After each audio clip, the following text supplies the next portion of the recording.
Welcome back to Tommy's House Patreon. Where we tell people how we really feel about things. Guys, thanks so much for listening. If you have questions, just text us. Okay. Let us know. What number? It's on the screen. They probably all have our numbers, no? All have what? All the patrons probably all have our like numbers. a texting platform? I hear that's a good way to build. No, they probably know us and have our numbers. Oh, our two? Yeah. Yeah. I'm going to move this a little bit. Yeah. Hey, it's Patreon. Keep it chill. Okay. Make sure you're in frame. So we want to talk about, you just went to is a real influencer event. I went to an event that was a good cause. It was a hostage forum kind of thing about bringing them brought to you by Bring Them Home, and a friend of mine invited me to go. And all of these sort of, it was like Instagram in real life in this time it's funny, we've been attending all these Instagram in real life events. One was Intellectuals at Dissident Dialogues. Oh yeah, we didn't talk about that on the either, episode. But then this one was like the Israel Advocacy Creator Space. And it's funny because you start to see all the same people at these kind of events, and they become kind of social gatherings, and people are like, oh my, and fans of the people who've done it. Now, I wouldn't say I have mixed feelings about it, because largely I feel good about it. Because at the end of the day, like, to keep this whole thing into the public consciousness and keep it going, and rewarding people with praise for doing so is important. Like, you could just say that's just part of our nature, is like that people get recognition for the hard work they're doing to keep the message alive about a very serious issue. So I'm happy to be there, and I'm happy to see these people and meet these people. So this is an event just for advocates? It was VIP and invite only kind of thing. Okay. So it had that to it, and it all culminated in a big drone display in the sky. I saw that. I'm saying, but were there also so there were speakers, guests who were not social media influencers? Yes, okay. but like they had to have it in somehow. It had a little bit of a VIP quality to it. Invite only. It was invite only, whatever that means. And they had a panel of speakers hosted by Lizzie Savetsky, friend of the pod, Montana Tucker, Michael Rappaport. Is it Port or Poor? Port. Michael Rappaport? I think And so. it's funny because people got up there and they're like, making poised speeches. It was at this point that we must stand together strong and fight for our people. And I want to give thanks to everyone who came here today. And then Michael Rappaport gets up and goes, so fucking tired of this shit. Fucking ridiculous. I mean, I'm honored to be here. Am I honored to be here? Yeah. But at the same time, why the fuck am I here? Why are we all here? Fuck American hostages. Like, he's doing his thing. Yeah. But people have like fans of what they do. And it's like, they're not only admire them for their advocacy, there's also a bit of like clout and fandom happening. And it's just sometimes weird. The only funny feeling, and I'd say funny, not even icky, it's just kind of funny that like as a soldier or a former hostage or somebody is speaking, people are like taking selfies in the back and laughing. You know what I mean? Right. So, so you said there was a former hostage who was released in the first deal, I guess? She was there for 54 days. And I asked you if you went over to say hi. Yeah. You said you couldn't do it. Yeah, I can go over and talk to people who were like, I've spoken to people who survived the Nova Music Festival. We had people on who survived. But for some reason, and it's happened twice to me now, where I've come across like former hostages. And I could have done it. It wasn't like I was struggling with it in the moment, but in that little moment when it's time to like introduce yourself to somebody, I just couldn't bring myself to like go, hey, to someone who was in Hamas captivity for 54 days. What do you think it is? I feel so bad that they have to meet me. I think that's what it is. There's a part of me that feels really like our meeting is because of a terrible thing. And the fact that they're directly experiencing it, like, how am I going to relate to this person in any way? Can I throw something else in there? Yeah. Is it that, and I don't mean this to be, I don't mean this to be insulting, because this isn't how I feel, but I just want to throw it out there. Is it because you've benefited in a lot of ways since October 7th? Is there some sort of guilt? Yeah. I haven't thought about it to that extent. Yeah. I've definitely thought about that. Yeah. I'm not, you know what I'm saying? I'm not saying, yeah. Maybe it's that their trauma has given voice to me in a way, and and there's a part of me that do I psychologically enjoy that? I mean, look, I Well, spoke no, to somebody else who was you're- like, wish we didn't have to do any of this. I spoke to somebody who was in the Yeah. same advocacy space, Right. who's been outspoken and built a platform around talking about it, and people have given her praise for it. And we both feel this. There's always a bittersweetness Right. when talking about this. The praise you get for things like this is bittersweet because you're like, thank you all for your support, but the fact that you need it, the fact that this needs to be said, hurts. But then then to come face to face with somebody who's just actually, I think maybe it's also, like, we all think we've struggled here, and we all think we're going through hard times. Yeah. And here I am about to talk to a person who was thinking she might be raped every single day for 54 days with a gun to her head. Yeah. What could it's maybe it's a relatability thing. It's like I don't want to make her have to have small talk with me. Right. And even though that might be helpful. So small talk with anybody or with you specifically? I can only speak for myself. She's obviously fine and able to do it, but well, I mean, to me, there's something. It's hard. It's hard. It's like, it's like, whenever you know someone who's gone through trauma and you meet them, like, you remember when you were a little kid and like there was someone in your class who lost a parent or something, and you're like, every time you see them, you're like, oh my God, you think about that. Yeah. Like, oh, his mom died. Oh, he lost his mom. Oh, his dad. Oh, he's lost a brother. Yeah. Like, it's like a light switch that keeps going off in your head, and you're like, don't say that, don't talk about that. Maybe there's just too much of that going on. Mm-hmm. Our experiences coming in to meet and make small talk, like, I just feel so bad talking about how nice the weather is tonight. Mm-hmm. I don't know. I can't put a finger on it. It's interesting. There's something. I don't feel. I'm not sure if it's. Can that I throw something else in the stew there? Yeah. That. Well, I'll ask it as a question. Like, are you enjoying getting invited to these things and meeting people and getting recognized and of course, it's enjoyable. Of course, it's enjoyable. And for that person, yes, it's not. It's not. That could be it too. Like for you, and I again, I'm not judging it, but like all in all, in your own personal experience, there's like a positive feedback loop, positive, negative since October 7th. There's been a lot of good feelings that you've gotten, like recognition and people seeing you and appreciating you and loving you and inviting you and wanting you around, and also all the awful shit of being a Jew at this time. Mm-hmm. For them, it's just awful. That could be a part of it too. It's just like, I don't want. And there's nothing wrong with that in my world. I appreciate their appreciation. I appreciate that I've had the ability to formulate thoughts clearly on this and that people have responded to it, and I think it's important. And I think this whole night and evening is important. But when you come to somebody who's been purely a victim of it, being forced to be up there speaking, trying to get their family members home, it's just like, what could I say to you? I want to make you feel better, but like, at the end of the day, I even say this at events themselves that I've spoken at. Like, let's remember, guys, we go to our protests, and then we go home to our normal lives, seemingly normal, but we can. And as much as we're proud of ourselves for being outspoken, that's all we can do. We do all we can do. Mm-hmm. The people in the kibbutzim in Israel don't have homes anymore. Some of them don't have family members anymore. There's empty chairs at their tables. And so I guess it's the conflict between camaraderie, cohesion, and everyone wanting to feel like we have each other, and that coming to conflict with and wanting to understand each other and feel like we're all in the same boat.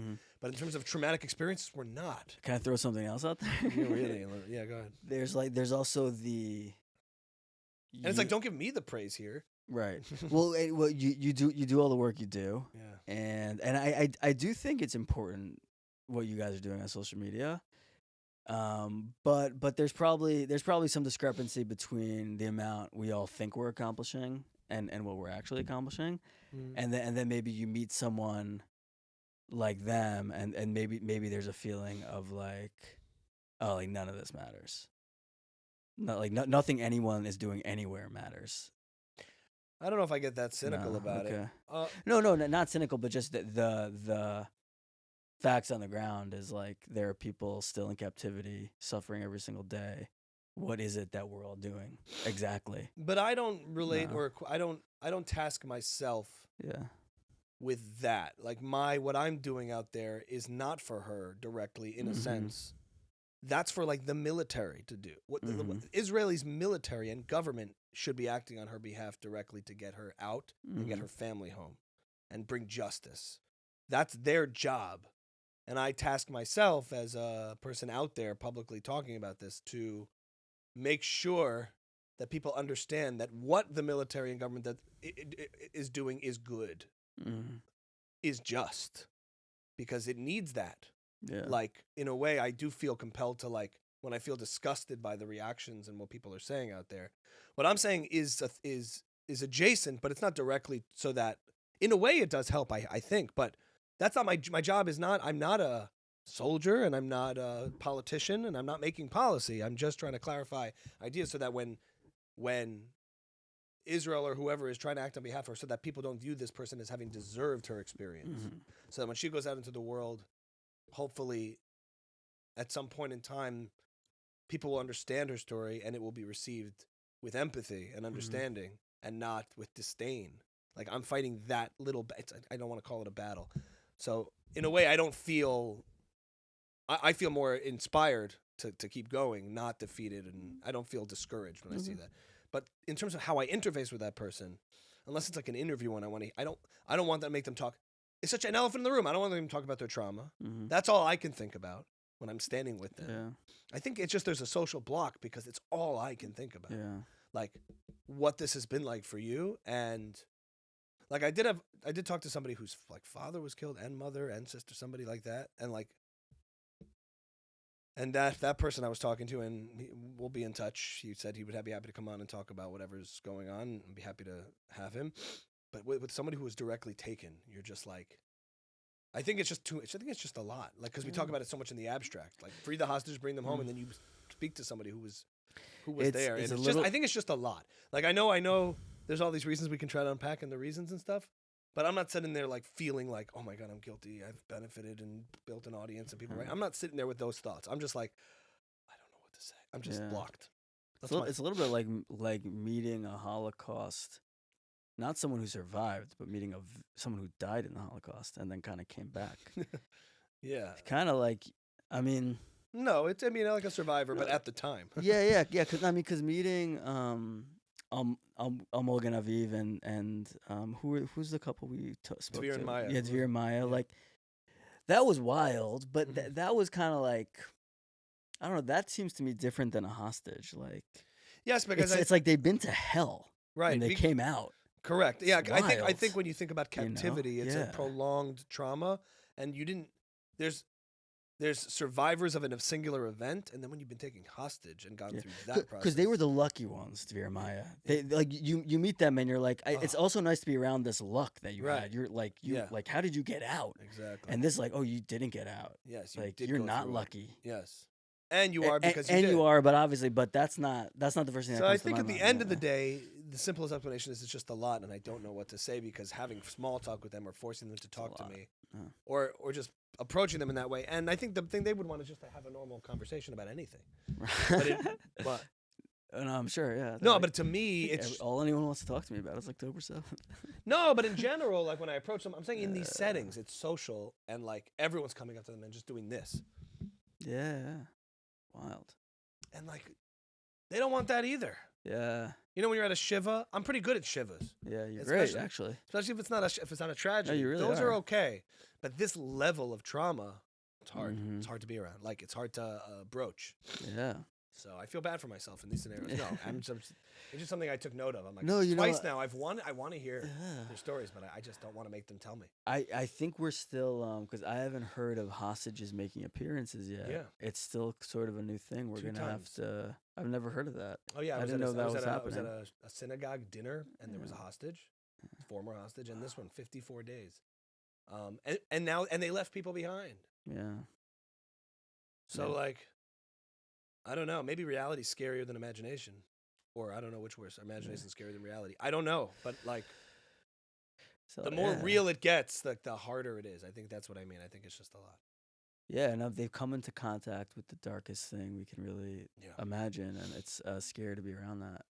It's scary to be in contact with that. That's what it is. You know? I think there's just an energy of, like, what have you seen? Like, what is, like where you've been? You know, I mean, not to compare it to, on the flip side of that, it's like when you're around Tzaddikim, it's a little, it's not that different because they've been in contact with the highest, the lightest, and you're also Mm. like, what do I talk to you about? Right. Like you talk about like transcending into like the next world. Like how do you? I think yeah. How do yeah. we talk? So I'm trying to make sense of it. Why it's happened twice now. Yeah. Maybe there's also a part of me that's like, I don't want you to have to work or do anything. You don't have to. You don't have to talk to me. Right. Like you've done the thing. You've showed up here. You don't want to have to be here. Why spend a few minutes with me? It'd be funny if we had him as a guest and you were just like, we just didn't talk for 45 minutes. It's a woman. It's a woman. Yeah. Anyway, anything else, Michael? Anything fun? No. No. It was a nice, but look, I'm glad these events are happening because if we want to get the alternative is to say let's not do it because we feel self-conscious and we don't want to like all that stuff we're talking about that you're self-conscious about is just you worried about being judged and all that. It's good to be conscious and not get caught up in the positive feedback loop, but at the end of the day, like using your platforms for good and like putting the stuff out there, getting recognition for it in a positive way and you feeling good about that is a small price if it's a price to pay for keeping a message that's alive as long as people are still in captivity and we're still screaming bring them home from the rooftops. It's like important. And there was a beautiful drone display that I've never seen before. You ever seen a drone display? I saw the video you put up. I've never seen that. I've never seen one though. Did I film it? I saw someone put it up. Someone put it up. Maybe It was someone like else did it. drones lighting up, and as planes are flying in, you know that they can see it. And if I was in a plane, I'd be like, "What is that?" That's It looks pretty like cool. it's not fireworks. They all stay in place, That's pretty and cool. they light up the Oh sky. yeah, well, I was. And it's a Wonder beautiful what thing that to was do. like. I mean, it's people using their artistic talents for a cause. There's something cool about it. And I was moved by it. Actually, I was like, "That was beautiful." Yeah. You know. But I've been pretty just listening to stuff about the hostage. It seems pretty. It's hard to be optimistic right now. Do you think that a lot of them are dead or have been killed? What do you mean? It doesn't seem like Hamas is going to give them back. Mhm. It doesn't seem like there's a scenario that would make sense for them to give them back. Unless they're rescued. Unless they're rescued. Yeah. Yeah, I also believe in miracles. You know, Right. I do. So I believe that can happen. What did you think of Macklemore's song? My only contact with it was with your video, and then I Googled it and saw what it was.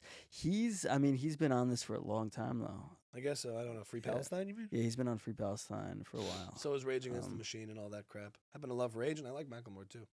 Song's pretty good. Is it? Yeah. The flow? You know, The flow is great. The track is good. The message is sick. I was listening to Four Dead in Ohio. You know, about the Kent State campus Crosby, Stills, and college campus shootings. You know, during the I think protests that against song is Vietnam. called Ohio, yeah. It's Ohio. Yeah. But anyway, For Dead in Ohio. and it occurred to me before Macklemore released the song. That's like, how he thinks about like, this. wouldn't it be? It was interesting that the greatest artists in the world were making pop art about like popular music about exactly what was going on that day. Yeah. That really affected the politics. Mm-hmm. And I was like, oh wow, I really hope like Beyonce doesn't make a pro-Palestine song. That would suck. Like that would be so powerful. What do you think? And then I saw Macklemore did it, and I'm like, Yeah. smart. Like, Do you think that that's how he sees it? It gives you a window into the mindset of the pro-Palestine movement? so I don't know the lyrics. I mean, essentially that the protesters are on the side of righteousness and good, fighting against oppressive authority. Well, I know that. Is that what he says in the? Very explicitly. Oh. But there's such a delusional element to the spirit of the song. Like, but there's a delusional element to the whole movement. correct, where it's like divesting and wanting peace. That's what my video was. I'm like, Yeah, like meanwhile, he Peace. probably used ways to get to the studio. Like, yeah. You know, like All of it. There's a delusion, and yeah, I'm like, peace, right? Peace. Sorry. I'm like, and I said, like, you want what makes you? They don't say they want peace. Like, who are you listening to? Right. Nobody wants peace in this movement. They Right. want war. Right. I mean, they want to destroy. Like, I went through Well, it. I went there- through it verse by verse, and I'm like, There are people who want peace, and we're trying to kill everyone else. we're trying. Israel is Yeah. trying to kill the people who are don't working want against peace. peace. Right. Everyone else, great. Yeah. Like they're trying to. So I they're just think trying. there's like this delusion, but it gives you a sense of like, and he says "fuck the police" in the song. Yeah. You should listen to it. Oh, I will. It's powerful and it's good art. It's a terrible message, and I was like, I still don't know. it's just like it shows you the power of narrative. You know the Yosef Halevi book? It's like I can't tell somebody else's narrative by telling them my own. Like I could tell them my story, they could tell me their story, and we're just gonna. Yosef Klein Halevi, yeah. Yosef Klein Halevi, like Yeah. Whoopi talked about that. Like, Yeah. there's a narrative they buy into. Yeah. There's a narrative we buy into. Then there's the truth, and both narratives are based on the same principles: human rights, standing up for free. You ever see a clip sometimes and you're not sure where it stands until like the end? Yeah. You're like against tyranny, against oppression, against fighting terrorism, against this Nazi regime. Israel. Oh, Zionist. Oh, Hamas. It's almost interchangeable. That's the hardest part about this whole thing. Yeah. You don't have people like but then these guys say, Al-Qassam, here are your next targets. I'm like, well, you guys are proud terrorists. Yeah. You know what I mean? But anyway, so and you know based on the same principles of, that's why I say to Macklemore, I'm like, free Palestine, block the barricade, whatever. He say, block the barricade to Palestine is free, fight for freedom and justice. I'm like, you think Hamas believes in freedom, Mac? Like, do they believe in what you're talking about? And then everyone say he's not fighting for Hamas. I'm like, I can forgive it I was thinking back to myself in college when Obama was running against McCain. And I remember talking to you, Gabe. Because I remember you made the first conservative argument. Is it Gabe Katz we're talking Gabe about? Katz, yeah. They hate the Obamas, the Katzes. So he was explaining. He was brother basically Josh Cleveland. Yeah, Cleveland. Yeah, I'm Josh Katz. Katz, that's your brother Katz. I hate Obama. Obama. This is just for you, my little patron. Obama. I hate him. Hate him. Yeah. I'm trying to channel Gabe, but I'm not gonna be. Is able it to Cleveland accent? Cleveland accent. Okay, Yeah. Same family. They're gonna like that. Yeah. I posted that I landed in Cleveland, and Gabe immediately comes. Hey, so what do you want to do in Cleveland? And we spoke for like an hour. He was waiting for someone to land in Cleveland for 10 years. What do you want to know? Keep going. Anyway, no. He was making the case. I was just remembering this the other day about McCain. He's like, listen, things have been very good in this country for a very long time. Why are we trying to change it? Mm-hmm. And I remember thinking, I was arguing that Obama was actually a lot like Hitler, because if you think about the way Hitler rose up, he was like came from academics, and I was just You're making a pro-Obama argument that he was like Hitler or an anti? No, listen. All I was doing was parroting the most crazy, interesting argument I had heard, because I was 22 years old, and that's what I wanted to do. I was like, oh yeah, Obama. It was interesting to me and weird, and no one else was saying it, and so I was like, no, that's my opinion, because it's kind of crazy and fun. Like your loose change days. Yeah. And I was thinking, I was like, oh, that's what you do in college. Like, you just sort of like adopt these personalities and opinions that make you interesting. So I can. That's like the Scott Galloway forgiving approach. I can honestly, if I wasn't Jewish and I was in college, I'm sure I would buy into this pro-Palestinian narrative very hard, because it's interesting, it's transgressive, it's honestly, but you're I get it. I'm saying I get it, and I can kind of forgive it. But Macklemore is in his 40s, yes, and he has all the resources in the world, and I can't forgive him not understanding the nuance of the situation.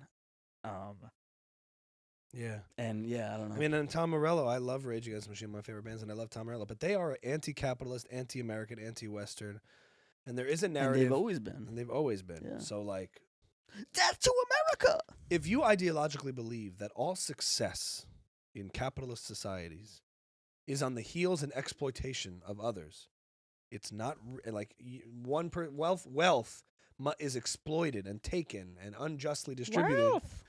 If you believe that, then when you see a successful country like Israel that's prosperous and a disempowered group fighting them, that's where your allyship lies. That's why your loyalties lie. Yeah. Because to you don't make a distinction in that ideological lens between militaries dropping bombs on terrorists, unintentionally killing civilians as collateral damage, versus terrorists going into a small little community and gunning down men, women, and children. You don't make any distinction between that. Yeah. So ideology really affects all of it. So in a sense, like, there's deep undercurrents of ideology animating all of this that are like framing how people view the morality of the situation. So you can't forgive Macklemore in his 40s, but he buys into that ideology too, which your own book would say, like, underlying all of this are ideological differences. Because if you're like a Marxist and you believe all wealth is exploited in every prosperous country, like we're saying, it's so obvious. Look at the prosperous Western country, and Rage Against the Machine is saying, absolutely, look at the prosperous Western country. They stole their wealth. They stole their land. You know, they're bad because of that. We're saying they're good because of that. So that's where the rubber meets the road. I mean, I also think there's a lot to be said for the like anti-colonialist thing. Like, I don't think any of it's valid. I mean, you think Britain going into India and like Africa and like exploiting their natural resources is good? I think the way that story is told is probably, I mean, as far as Britain and India, like, no, I'm talking about real colonialism. Real colonialism? I'd say like Greeks coming into ancient I'd say Israel. I heard an interesting. I'm not a historian, but I would say this: that everybody at a certain point in human history was pretty bad, and to the extent that, like slavery as an institution existed everywhere as the given, not just African slave trade, not just whites enslaving blacks, but the Roman Empire enslaved everybody it conquered, and so. And the societies that they conquered also might have been completely depraved. So in a world, I mean the whole world, where depravity is kind of more the norm than not, going into certain societies and taking them over by force when they were also implementing force and coercion over each other, it's like, okay, what did colonialism bring? It brought some bad things and it brought some exploitation, whatever that means. No one's really defined it. But it might have also brought Western ideas. The ideas of individual rights and liberty and freedom. I mean, Britain was also the first one to abolish slavery around the world. So are you into Israel being colonialized? Let's say, like, colonized? Yeah, like maybe America should take over Israel and force the Palestinians and Israelis to get along and like implement some law and order there. Again, like, I'm already feeling myself out of the ability to articulate this, but I think that narrative about colonialism and exploitation is very much skewed as West bad, goes into country that's peaceful and in touch with the environment and whatever, doesn't have any of these influences, they're evil and they come and exploit them. Right. And I'm not so sure it's that crystal clear. Okay, fair enough. In other words, did they? I think it'd be flawed to say they know that none of it was bad. It's the Mel Gibson Apocalypto ending. Did you see Apocalypto? I didn't see it. Oh, you should watch it. It's awesome. It. But it's. I mean, do you want me to tell you what it is? What's that? You want me to tell you what it is? Whatever. He agree. Mel Gibson agrees with you. With me? Yeah. Well, he's on like the ancient Mayans were freaking barbarians. Correct. And we look at them in a pedestal of like the ancient civilizations were morally superior. Right. They were chopping off. They were doing human sacrifices. Well, and with the cost, I'm saying it's a double-edged sword. So like even in The Last Samurai, which I love that movie, which is anti-imperialism and anti-colonialism, like were the samurai really like squeaky clean good, or were they chopping people's heads off? But you also, on the other hand, are you saying so the Jews should have a right to self-determination in Israel because they're a good culture? Yeah. That's what you're saying. The Rudy Rothman says it's because they're an indigenous culture. And I would say, and I disagreed with him. They're better. Because they're better than the Palestinians. I think there's cultures that are better than other cultures in terms of human thriving and flourishing. That's something you can't say in progressive circles. Absolutely. You cannot say that. And that's where I disagree. And it's like, did Britain bring exploitation and other things and displace certain cultures? Sure. Did they also bring the idea of individual rights, law, or like, I mean, it's an interesting question. But oftentimes on the left, the way it's framed, colonialism, like Douglas Murray has a video that I saw going around, which was really interesting. He's like, what do you think these cultures were like before the West arrived? Do we think they were pristine in nature? Do we really actually believe that everyone respected each other? These tribes butchered each other. It's like, if you guys want to hear the ethnic slurs, tune into our locals channel. we don't say those words on Patreon. Like, what do you really believe about colonialism? What do we think happened? What do we think these cultures were like? How do we think they treated each other? How do you think they treated women in the Eastern culture? There's still slavery today. Where? Yeah. Which parts of the world? So you're just like, I think it gets this certain portrayal as necessarily bad. And I'm just saying it's not it's not one size fits all. I think that's a really interesting perspective. I don't know if I agree, but it's consistent with everything else you say. So respect. Yeah. And it's not this like binary. Where I think it gets this rap on that side that just like all capitalists, all wealth acquired in a capitalist society is stolen and illegitimate. Just because there are fraudsters and people who exploit and game the system, that doesn't mean that there's no such thing as property rights and wealth and Right, benefits. And I think most Americans probably on some level agree because we are living in a colony that genocided the indigenous culture, and we're kind of like, "Yeah, but it's good. It's kind of good, isn't it?" No, we are though. We're living in America. We either killed the Native Americans or put them on reservations, and I think if you're still living here, on some level, you're saying You're benefiting from that? Or that no, it's good? we're benefiting on some level, despite your protest. You're kind of saying like that's kind of the course of history, and But it's you're- kind you're- of been a net positive Yeah. for me. But your buy-in is already so evident in the way you just described that. We just genocided the native population. It's just that's just what happened. Yes and no. Who's we in that scenario? The Spanish conquistadors that came the here? Europeans Europeans that came here. And is the Native American population one population, or was it a bunch of tribes that also I'm saying killed the each other? indigenous whoever was here before them Yes. are no longer living there. Right. They're either on reservations or dead. Right. And I include myself in that. And I'm saying at the end of the day, I'm kind of buy into that because I live in my house and I'm not giving it back to anyone. Mm-hmm. So like I'm implicitly, although I may protest that the Israelis should get out of Palestine, my actions say I agree with you that the course of history is your proof that that's better. No, I'm not saying that. That's the reality. I'm of saying that the argument goes that the way to look at it is that in a time of we lived in a world of conquest. That is how things happen. So a Native American tribe that was here is replacing the one it slaughtered or it battled for that territory there. Like the standard, like I said, there was depravity across the world. There wasn't a sense of property rights or individual rights or sanctity. The way everything happened was by brute. I mean, history is brutal. History itself. Right. So if the Native Americans would have killed the Europeans if it wasn't the other way around. Correct. Perhaps. That's what I'm saying. Sure certain tribes would have and certain tribes wouldn't have. But we've been sold this idea that that everything was pristine and peaceful, Fair and enough. that violence was brought on exclusively by the white European settlers. Right. And I'm saying violence was the default in humanity for centuries. Right. Until certain ideas became ascendant. Like, I'm just watching Joe Rogan, like, you know about the Comanches? Comanches are crazy, bro. Oh, yeah, But that's what I'm saying. you, bro. If you actually read about like what went down, now that doesn't justify one thing or another. Yeah. It means everybody was equally bad, and that the cream always rises to the top. And thank God, society progressed to the point where we now are in a place that we respect. And that we've progressed past a violent default culture in the West. However that may be, and I just think we've been sold this idea that the evil is exclusive to one side. To the West. Correct. Right. Just because the Western culture has been successful.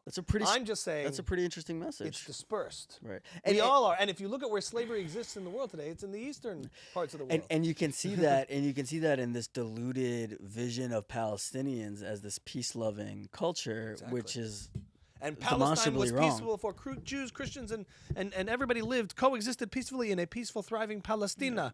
No. It's the same narrative. Right. Interesting. That's Ami's House Patreon. Thanks for watching, everybody. Gabe, thanks for watching. Tell your friends. Yeah, tell your friends. You can pick your friends, you can pick your nose, but you can't pick your friends' nose. Bye!